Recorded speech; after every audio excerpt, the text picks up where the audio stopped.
Olá, muito boa tarde. 7 de maio, dia de início do conclave que vai eleger o próximo Papa. Uma reunião com metodologias, tradições e regras de funcionamento marcadas pelo sigilo. Conclave, segredo e rituais próprios. A eleição do novo Papa obedece a rituais precisos, num clima de silêncio e segredo com legislação escrita por João Paulo II e Bento XVI. Após a ordem "todos fora", dada às pessoas estranhas ao conclave, os cardeais vão encontrar-se a sós na Capela Sistina com os seus pares. Todos os meios de comunicação com o exterior são proibidos. Nos conclaves de séculos anteriores, os cardeais ficavam alojados na própria capela, mas João Paulo II quis melhorar as condições e mandou construir a Casa de Santa Marta, no complexo do Vaticano. Os cardeais continuam a estar submetidos à interdição de qualquer contacto com o exterior, mas não ficam encerrados num único local. A votação acontece com o preenchimento de um boletim que apenas traz impressa a menção "Elejo como Sumo Pontífice", escrito na parte superior. O boletim é dobrado e levado para diante do altar, onde está colocada uma urna em cima de uma mesa com 3 cardeais e escrutinadores escolhidos por sorteio. Os cardeais eleitores pronunciam o juramento: "Invoco como testemunha Cristo Senhor, o qual me há de julgar que o meu voto é dado àquele que, segundo Deus, julgo deve ser eleito."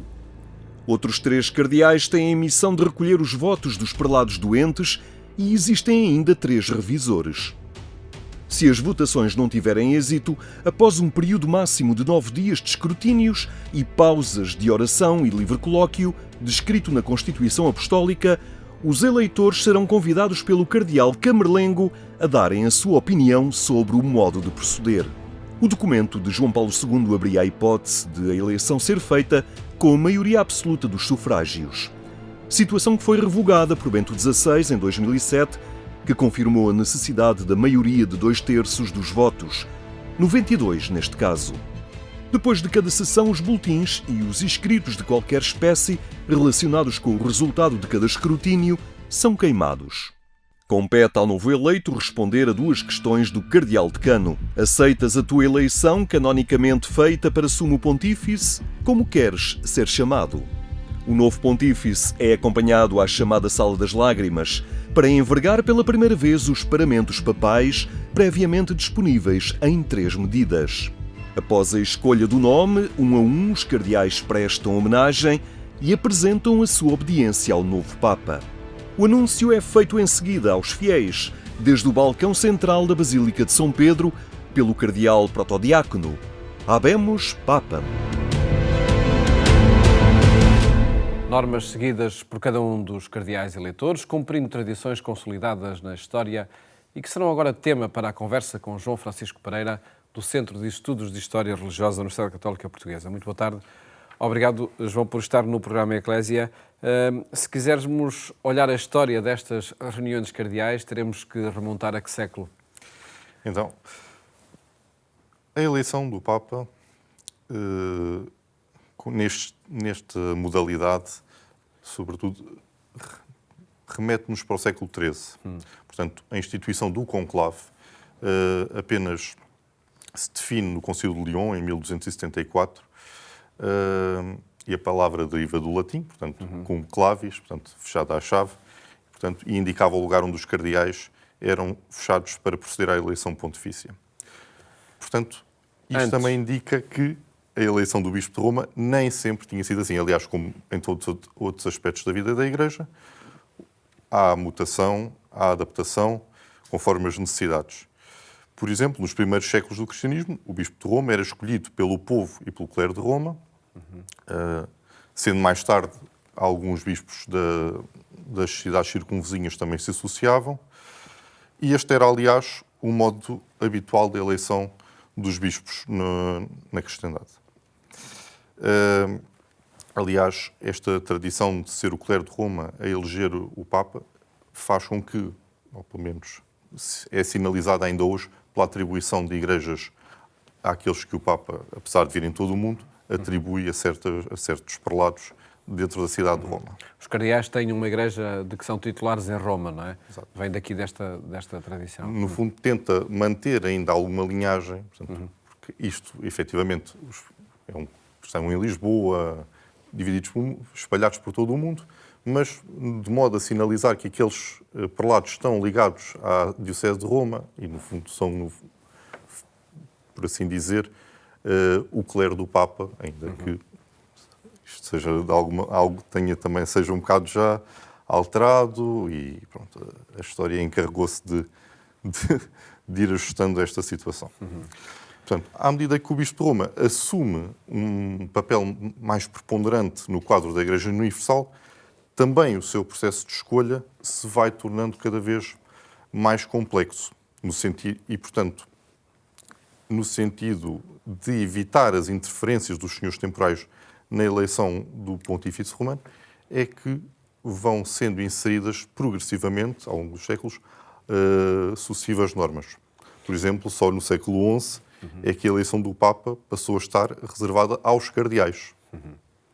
Ainda que... Eram algumas famílias romanas que tentavam interferir nesse processo. Famílias romanas, elites locais, também de outros pontos, portanto, onde já havia alguns reinos consolidados e que pretendiam, no fundo, ter ao seu lado a figura, portanto, mais relevante da cristandade. Portanto, mas dá-se, portanto, isto século XI ainda é antes, portanto, de ser instituído o conclave, portanto, há aqui uma dinâmica também de clericalização dessa eleição. Portanto, no fundo, todos aqueles que são leigos vão sendo apartados, aparentemente, dessa dinâmica eletiva. Portanto, esta dinâmica depois aprofunda-se no século XIII, como eu disse, portanto, quando Gregório X determina que os cardeais eleitores deveriam entrar em seclusão para esta eleição, portanto, no dito conclave, porque este Papa, quando foi eleito, portanto, convém referir que ele não era cardeal, sim. Portanto, os cardeais foram fora do grupo. Foi escolhido fora do grupo e tinha sido um conclave que se tinha arrastado, um conclave, salvo seja, porque ainda não existia, portanto, tinha sido uma reunião que tinha durado cerca de 3 anos, portanto, arrastou-se e de maneira a evitar isto, e, portanto, mais do que preservar o segredo, hoje em dia valoriza-se muito isso, na altura, obrigar os cardeais a estarem fechados em determinado lugar era para os apressar, sobretudo para que não achassem, porque os cardeais tinham liberdade de circulação, iam, vinham, entravam outras pessoas, portanto, tudo isto fazia com que a eleição do Romano Pontífice se pudesse prolongar durante meses ou anos. Sim. Como é que foi então evoluindo para chegar ao formato, enfim, à organização que temos hoje? Portanto, é só ainda dizer que, portanto, eu depois queria fazer aqui um apontamento no século XX. Naturalmente, os senhores, os reis, os familiares, as pessoas influentes não deixaram de tentar influenciar. Nós temos, no Renascimento, famílias que conseguem eleger papas das suas famílias, em oposição e depois a outras, portanto, num contexto também de uma Itália fraturada.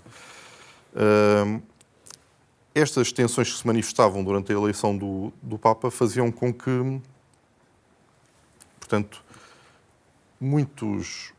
que os reis tentassem também ter os seus representantes, portanto, já não interferiam eles diretamente, mas tinham cardeais, muitas vezes, das coroas que representavam os seus interesses.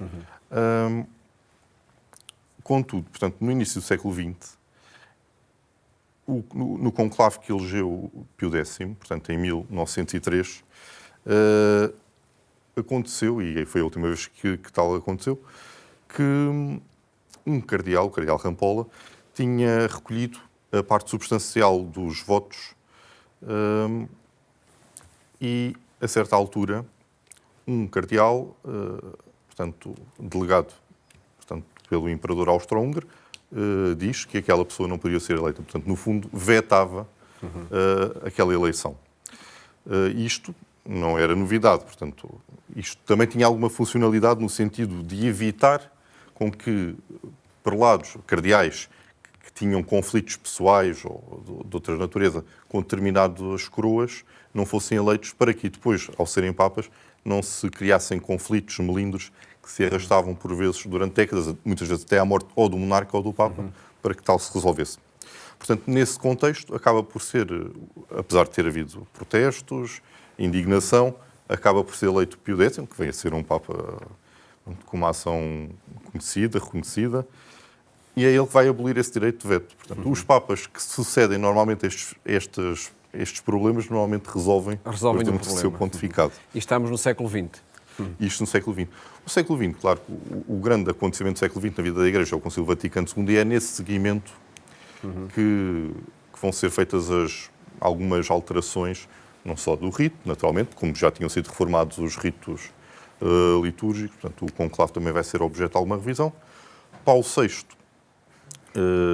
também tem uma Constituição sobre o conclave, sobre a eleição do Romano Pontífice, onde ainda se prevê 3 formas de eleição do Papa: aclamação, por compromisso ou por votação, sendo que o último documento mais relevante é de 1996, já de João Paulo II, em que são excluídas todas as formas de escolha do Papa, a não ser o voto, que é como se mantesse, e há de acontecer agora. Sim, nestes dias. Neste caso, um apontamento só muito breve sobre este conclave, nessa progressão de representantes de todo o mundo, com o Papa Francisco, há de facto essa representação de cardeais cada vez mais alargada a todos os países. Sim, portanto, se não estou em erro, há cardeais de cerca de 70 países. Sim. São cerca de 130 cardeais.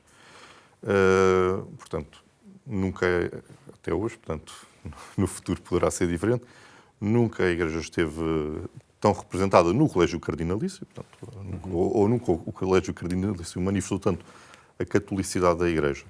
Portanto, isso também manifestará, primeiramente, um desafio de haver um consenso entre cerca de 130 pessoas diferentes, que, tanto como eu tenha percebido, nem sequer se conheciam, alguns. Estão nos últimos dias a ter essa possibilidade nas chamadas congregações gerais de se conhecerem, não é? E fica esse desafio para chegarem aos 2 terços necessários.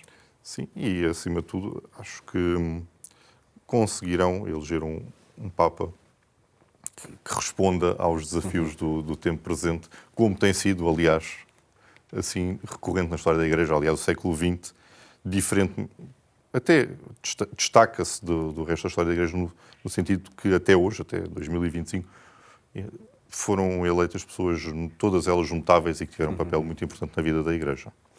João Francisco Pereira, agradeço este olhar sobre a história dos conclaves, que de facto remonta a séculos muito recuados, e muito obrigado por ter estado aqui no programa Eclésia. Obrigado. E neste programa queremos ainda destacar outras notícias que marcam a atualidade.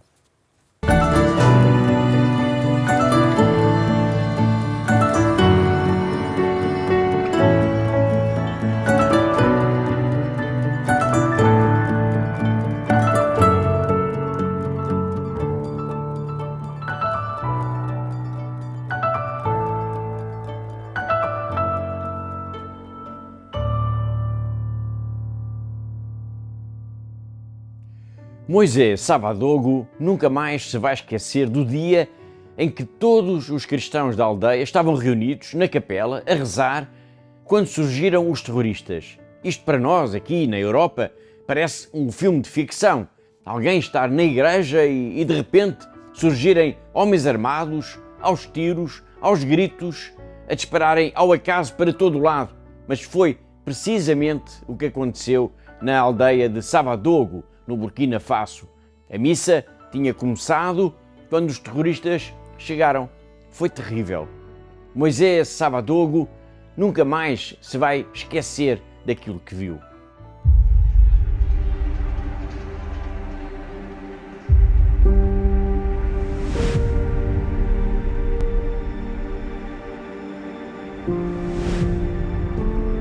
Dinde sin wanta wa mesa sit singa wa mi sing dal fan e sun to wanta gloria wa pipi refrain di ban dika yimi saba la samba wa ngo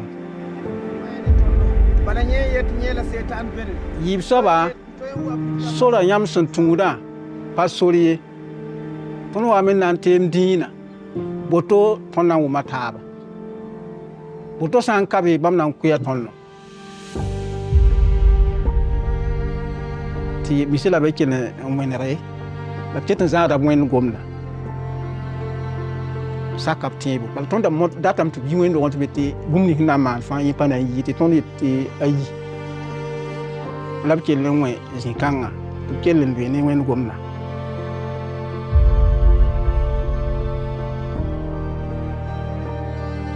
Sun tuk mam ya nintam bala.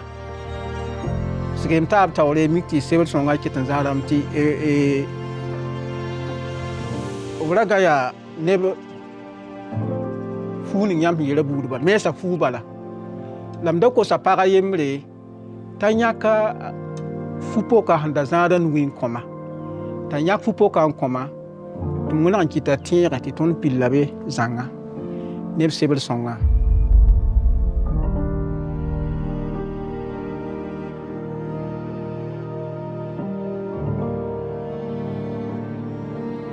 mana yum pisilani 13 mai 1991 kala sam tumde ya kweno ga monro dati yeti gamnet son pami krista nugo talanti kis krista kala sam tum haki ki ya woto abim patala tum kan ponye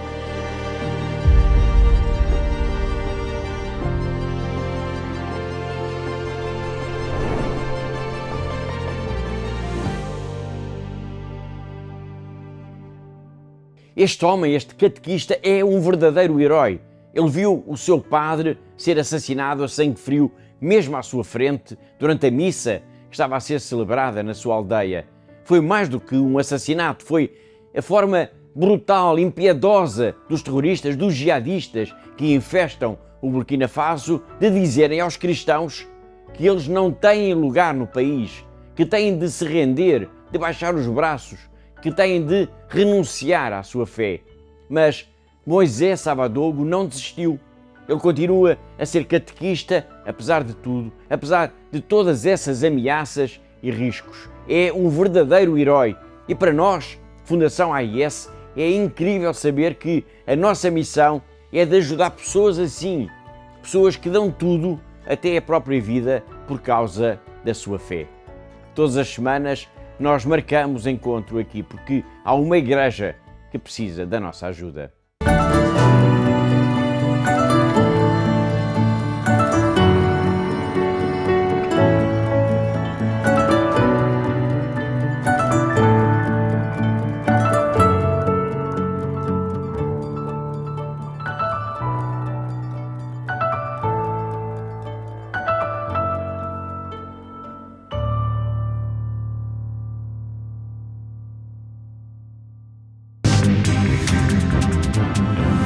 Os bispos portugueses pedem aos partidos políticos uma campanha eleitoral honesta e esclarecedora e aos cidadãos para votar. A campanha eleitoral para as eleições legislativas antecipadas em Portugal já começou.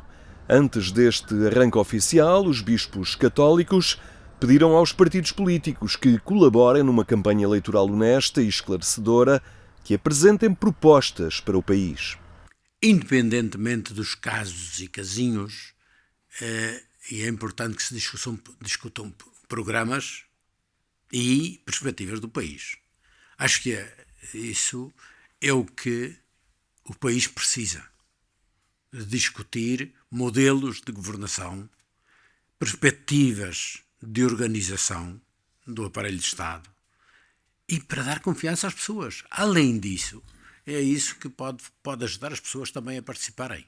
O presidente da Conferência Episcopal Portuguesa, Dom José Ornelas, apela também a debates sérios e incentiva os partidos políticos a envolverem os cidadãos na sua diversidade no futuro de Portugal. Acho que nos faz falta é ter debates sérios no país com a participação de cidadãos na diversidade de posições que se tomam a respeito da governação do nosso país, mas que tenham confrontos verdadeiramente que deixem de ser simplesmente de acusações mútuas ou ou de casos que tantas vezes são fáceis de manipular e de fazer outra coisa, mas para saber qual é a seriedade dos programas e das vantagens e desvantagens de cada programa para que possamos ter uma opção, quem votamos. Os bispos católicos estiveram reunidos na sua 201ª Assembleia Plenária em Fátima. A Conferência Episcopal Portuguesa identificou algumas complexidades sociais que existem no país. O nosso país atravessa significativas complexidades sociais, como a persistência da pobreza, as dificuldades no acesso à habitação e as desigualdades sociais, com o impacto que tudo isto tem na vida das famílias. Também o acolhimento aos migrantes, com os desafios daí decorrentes, marcam o dia-a-dia em Portugal, num cenário a que acresce a complexidade geopolítica internacional. Diante de um quadro complexo e na proximidade das eleições legislativas antecipadas, os bispos portugueses apelam ao diálogo entre os partidos políticos e que o interesse seja o das pessoas, seja o de Portugal. A Assembleia Plenária apela aos partidos políticos para que colaborem numa campanha eleitoral honesta e esclarecedora, acima de qualquer interesse pessoal ou partidário. É urgente um diálogo entre as principais forças políticas para que destas eleições nasça uma estabilidade governativa, capaz de restabelecer a esperança dos cidadãos e atender à primazia do bem comum, à justiça social e ao cuidado para com os mais vulneráveis. Portugal está a comemorar os 50 anos das primeiras eleições livres, com sufrágio universal, realizadas a 25 de abril de 1975, um ano após a Revolução dos Cravos.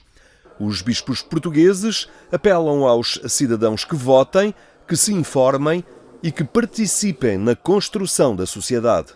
Apelamos também aos cidadãos para que no próximo dia 18 de maio exerçam o seu direito de voto, refletido e informado. Votar é um direito e um ato de participação ativa na construção da sociedade que ninguém deve negligenciar.